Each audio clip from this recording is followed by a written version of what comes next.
अस्सलामुअलैकुम दोस्तों। Asia cup के हालिया मैच में भारत के हाथों पाकिस्तान क्रिकेट टीम को जो इबरतनाक और यकतरफा शिकस्त हुई, उसके बाद पाकिस्तानी शायकीन क्रिकेट में मायूसी की लहर दौड़ गई है। क्रिकेट के माहिरीन से लेकर आम शायकीन तक सब यही सवाल पूछ रहे हैं कि आखिर हमारी टीम के साथ हो क्या रहा है। बड़ी उम्मीदों और नए जोशो खरोश के साथ टीम मैदान में उतरी थी, मगर भारतीय टीम के सामने सब खिलाड़ी बेबस नजर आए। इस शिकस्त के बाद अगले मैच के लिए यूएई के खिलाफ पाकिस्तानी टीम की नई प्लेइंग 11 का ऐलान कर दिया गया है। कप्तान सलमान अली आगा ने प्रेस कॉन्फ्रेंस में इस बात की तस्दीक भी कर दी है कि अगले मैच के लिए 4 बड़ी तब्दीलियां की जा चुकी हैं। इन तब्दीलियों पर तफसील से बात करेंगे।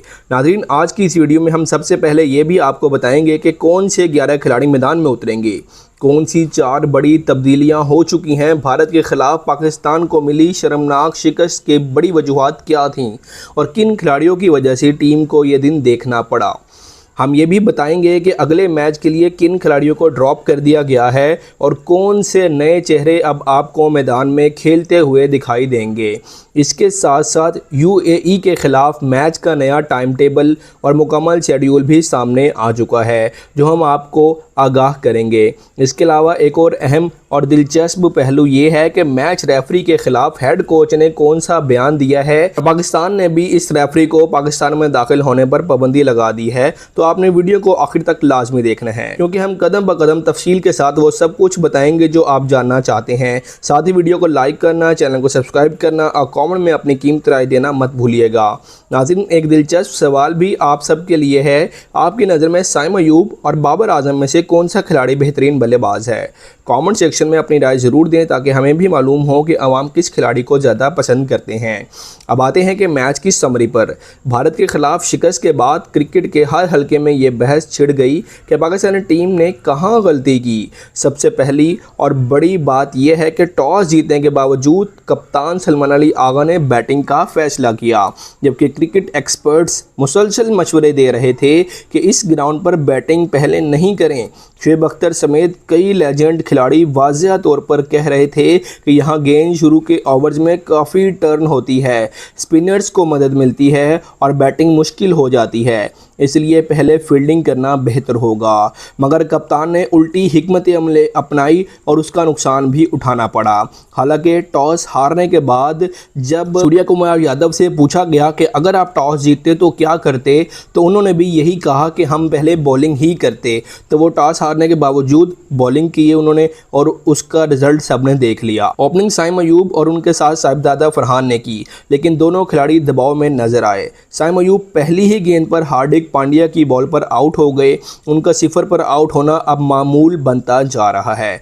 पिछली 5 इनिंग्स में 3 बार 0 पर आउट हो चुके हैं। एशिया कप के पहले मैच में ओमान के खिलाफ भी 0 पर आउट हुए और अब भारत के खिलाफ भी वही हुआ। उसके बाद मोहम्मद हारिस आए, मगर उन्होंने भी जल्दबाजी दिखाई। ये वो खिलाड़ी है जो बाबर आजम और रिजवान की जगह टीम में शामिल किए गए हैं, लेकिन बड़े मैचेस में ये खुद को साबित करने में नाकाम हो रहे हैं। नाजरीन, मोहम्मद हारिस 5 गेंदों पर सिर्फ 3 रन बना सके और जसप्रीत बुमराह की गेंद पर आउट हो गए। हार्दिक पांड्या ने उनका कैच पकड़ा। फ़खर जमान, जिनसे बड़ी उम्मीदें थीं, वो भी कुछ खास ना कर सके। उन्होंने 15 गेंदों पर सिर्फ 17 रन बनाए और अक्षर पटेल की गेंद पर तिलक वर्मा के हाथों कैच आउट हो गए। कप्तान आगा सलमान ने तवक्का थी कि वो कप्तानी इनिंग्स खेलेंगे, टीम को सहारा देंगे, मगर वो भी महज 3 रन बनाकर आउट हो गए। उनका स्ट्राइक रेट भी 25 रहा, जो कि बहुत कम है। हसन नवाज, जिन्हें इफ्तिखार अहमद, आसिफ अली और खुशिल शाह की जगह टीम में लाया गया था, उन्होंने भी मायूस किया। 7 गेंदों पर सिर्फ 5 रन बनाए और कुलदीप यादव का शिकार हो गए। मोहम्मद नवाज भी 0 पर आउट हो गए, जबकि फ़हीम अशरफ सिर्फ 11 रन बना सकें। यूँ लग रहा था कि जैसे पूरी बैटिंग लाइनअप दबाव का शिकार है और एक वक्त में तो ऐसे लग रहा था कि पाकिस्तान शायद 100 रन भी ना कर सके। साइम अयूब बैटिंग में फ्लॉप, मगर बॉलिंग में सबसे बेहतरीन फिगर के साथ 3 विकेटें हासिल कर गए।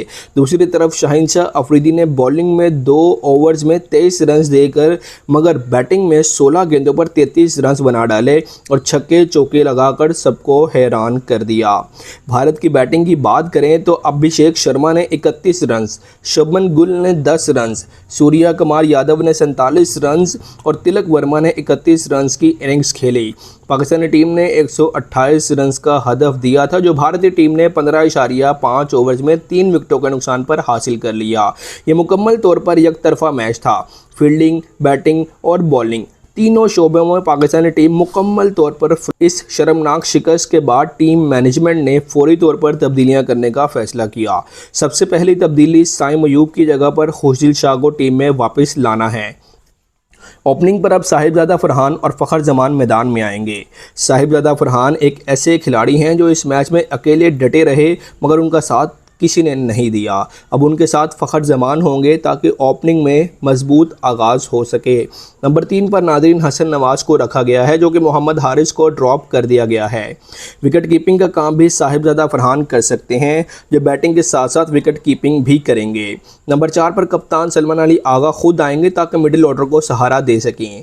नंबर 5 पर खुशदिल शाह होंगे जो बॉलिंग और बैटिंग दोनों में अपनी सलाहियतें दिखाएंगे। नंबर 6 पर मोहम्मद नवाज़ होंगे जिन्हें इस बार ऊपर बैटिंग के लिए भेजा जाएगा ताकि वो मिडिल ऑर्डर में तेज़ी ला सकें। इसके बाद नंबर 7 पर मोहम्मद वसीम जूनियर होंगे। ये वो खिलाड़ी हैं जो काफ़ी अरसे से बेंच पर बैठे थे मगर अब उन्हें भी मौका दिया जा रहा है ताकि टीम को कम्बिनेशन नया बनाया जा सके।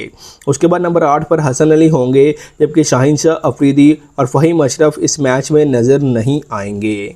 नंबर 9 पर इब्रार अहमद होंगे। इब्रार अहमद ने चैंपियंस ट्रॉफी में भारत के खिलाफ बेहतरीन बॉलिंग की थी। इस बार भी उनसे बड़ी उम्मीदें वाबस्ता हैं। नंबर 10 पर वो दोबारा मोहम्मद नवाज़ का नाम होगा जबकि नंबर 11 पर सुफियान मुकीम होंगे जो UAE के खिलाफ इस मैच में प्लेइंग 11 का हिस्सा होंगे। इसके अलावा नाज़रीन बाबर आजम, मोहम्मद रिजवान, नसीम शाह और इफ्तिखार अहमद के हवाले से भी खबरें हैं कि एशिया कप के बाद ये खिलाड़ी भी वापस आ जाएंगे टीम में। हेड कोच की तब्दीली की भी खबरें हैं और ये तमाम खिलाड़ी आने वाले मैचेस और टूर्नामेंट में टीम का हिस्सा होंगे। ये इक़दामात इसलिए किए जा रहे हैं ताकि आने वाले बड़े इवेंट्स जैसे T20 वर्ल्ड कप में टीम को मजबूत किया जा सके। नाज़रीन UAE के ख़िलाफ़ ये मैच 17 सितंबर को पाकिस्तानी वक्त के मुताबिक शाम 7:30 पर शुरू होगा।